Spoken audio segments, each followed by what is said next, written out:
Hey everybody, haven't done one of these in a while, but we're back with another review and something I'm really excited about. Today, we're taking a look at a little bit from my childhood, something very important from the Transformers. This is the third and fourth releases, technically second and third because uh, Missing Link '02 was a repaint, but this is Cliff and Bumble, otherwise known to us as Cliffjumper and Bumblebee. These are the Missing Link mini bots. As you can see, the boxes are very small, and the figures are even smaller than that.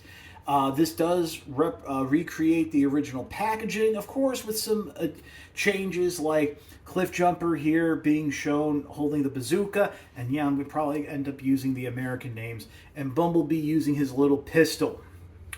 Now, these cost about 30 bucks a pop, and I want you to keep that in mind as we look at them and see how small they are. In my opinion, this should have been sold as a set because really, we'll talk about it more, but Bumblebee comes with a blaster, Cliffjumper comes with his glass gas gun and the bazooka from episode 1. I mean, the price value, you might want to go with Cliffjumper, but then again, it's Bumblebee. So, these guys are very fun, really cool. These were the Transformers I think most of us had as kids because they were the cheapest. If they broke, they were easily replaceable. You got them in different colors. Yellow Bumblebees, red Bumblebees sold on those book and tape packs. The yellow Cliffjumper that was Bumble Jumper that really wasn't Cliffjumper because it was actually a different mold, but nobody noticed because they're all super deformed. But enough about that. Let's get these into the light box and take a closer look.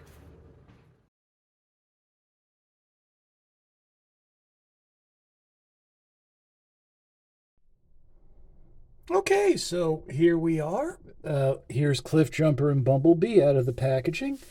Obviously, I'm going to be doing robot to vehicle with Cliffjumper and then vehicle to robot with Bumblebee. But I wanted to just show you just how small these guys really are. I don't even remember the original ones being that small. Funny enough, Bumblebee here does have the Volkswagen licensing, even though it's like a very super deformed figure. Also, one thing I'm going to point out, I noticed that the head was sticking out like this, and I thought, well, this is a mistake. But then it dawned on me, these are the original toys that the mini bots were based on, were penny racers.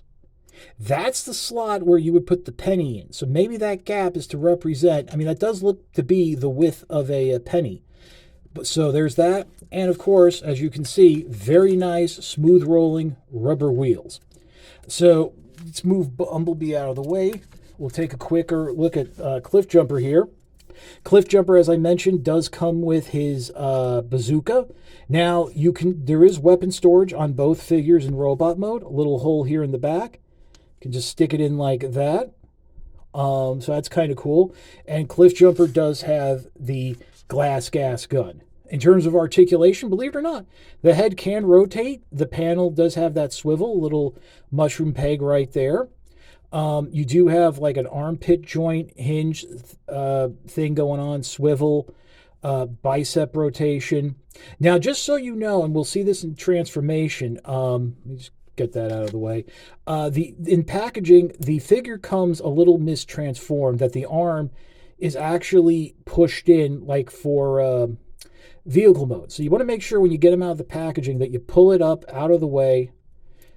You should feel like a friction into place and that it'll sit a little more level. No hip joint, but you do have forward and back leg movement, a knee, ankle pivot. I didn't actually move that leg much, but there you go. Actually, not too much towards the rear, but a lot towards the front. So there's that. Now, to get to the transformation, here's the first cool part of the transformation. They have weapon storage for their small blasters. Basically, what you want to do is just go ahead and there's a little peg on the side of the blaster, line it up with a hole, and it'll go in like that. peg the feet together, just like so. What you're going to do now is rotate the feet down and on those like foot ankle hinges so that it'll rotate in like that. Push the legs up until the feet are flush with the torso. Rotate the bicep so both wheels are facing out. And then what you want to do is just angle this down and in. And there's a little peg on the edge of the foot that the hand will peg into and secure the everything together. Oh, make sure you have that closed up. Finally, flip up the head panel and push it until as far as it will go. Like I said, there is that little gap to represent the penny slot. So, and by the way, we do have the thermal rub sign on the bottom of the foot. So there's Cliffjumper in its super deformed Porsche mode. By the way, I'm a little surprised Cliff doesn't have a licensing since Volkswagen owns Porsche. So maybe one covers both. But there's that back sticker that was on the original toy. Both figures come with a sticker sheet that you can get a little bit more of the toy detailing and change the Autobot logo here. I didn't apply them just because I wanted it, straight out of the packaging the way it is. This is, basically what I remember for the most part. Just making sure that everything's pushed together. But yeah, holds together really nicely, rolls really well. I think you kind of maybe have noticed when I was transforming it, I almost did pull the tire off. Unfortunately, with Cliffjumper, there's no place to store the bazooka in its vehicle mode. And if I'm going to be honest, I wouldn't display it with the bazooka anyway, since it was like a one episode thing. I would keep it, off to this in the packaging off to the side.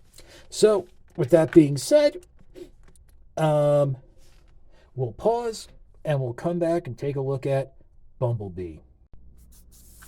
Okay, so here's Bumblebee, our little super deformed Volkswagen. To go back to robot mode, just reverse the steps, unpeg the arms here, and again, feel that friction up into place. Rotate the forearm forward so that you reveal the hands. Just so you can see the hinges here, we're showing you from the back. But again, make sure, like I said, make sure you do that, or the arms are just not gonna work right. So grab the front here, pull it out, and then start bending up. You can use your fingers to help support those hinges right there.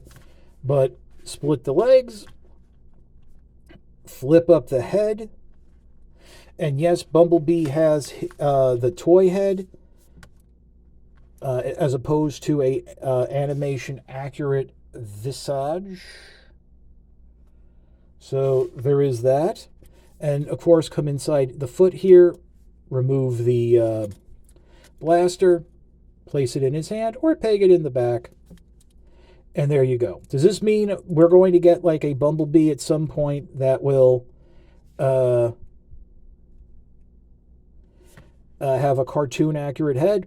Who knows? I don't know if that's the purview of what Missing Link is, but I do appreciate what we have here with this nice articulation to a mini-bot. Let me just angle that foot a little bit better so you can kind of see it. I haven't seen that battle mask in a while. So there you go. Really nice looking figure.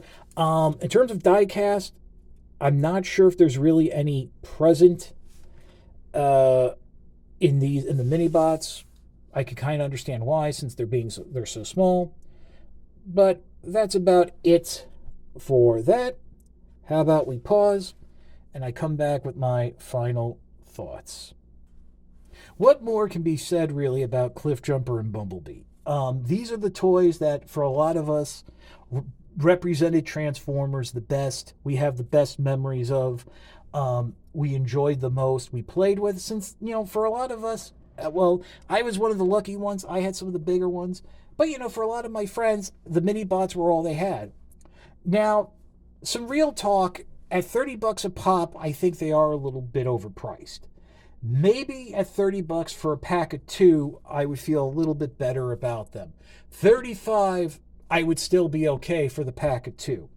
But at $30 a pop, I mean, that's more than a modern deluxe and a Marvel Legends classified style figure. Also, and I got to be honest, did we, and this is something I might have mentioned when we looked at Missing Link Optimus Prime, did we really need both of them? I think if you just did Bumblebee at maybe $25 or even 30, that would have been fine. I don't think we need to get into the habit of every single minibot or character being done. Are they going to repaint these guys? Are we going to get a bumper? Are we going to get the Bumble Jumper, whatever they called it? Are we going to get a red Bumblebee, yellow Cliffjumper? Are we going to get Cliff? Who knows? I think there has to be a bit of a limit. Now, as of this recording, they just revealed the next Missing Link figure, and it's going to be an Autobot car, Sunstreaker, and it's repaint corded. They're going for about $88, $89 a pop.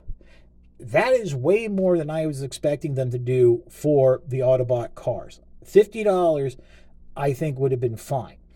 On top of that, there are some issues now ordering from Amazon Japan, but that's a video for another time.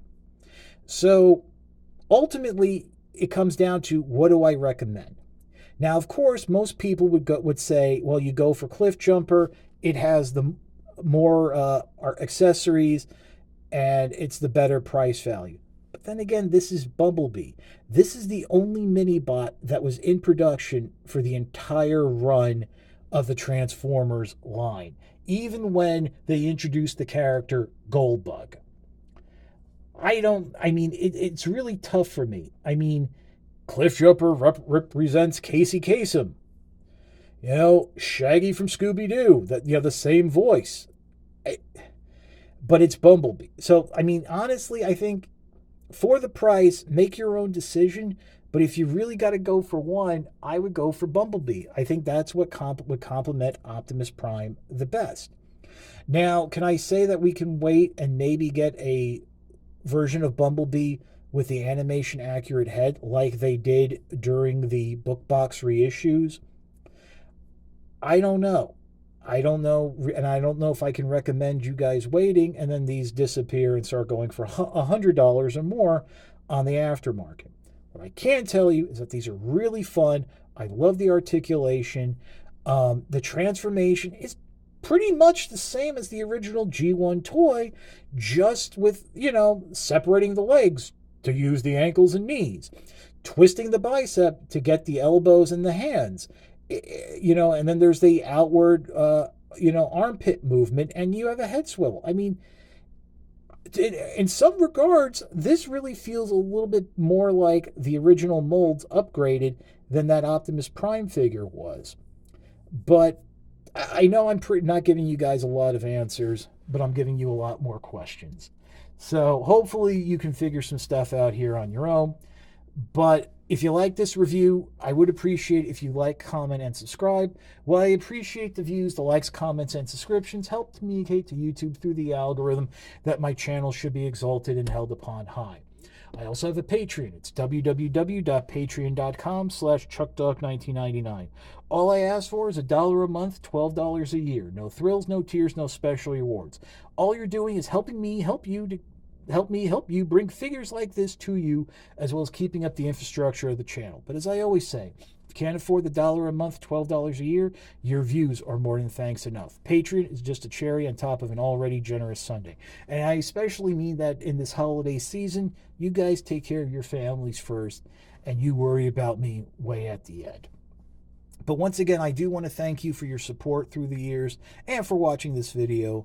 This is your old pal Chuck for Cliff, aka Cliffjumper, and Bumble, aka Bumblebee. We will see you next time.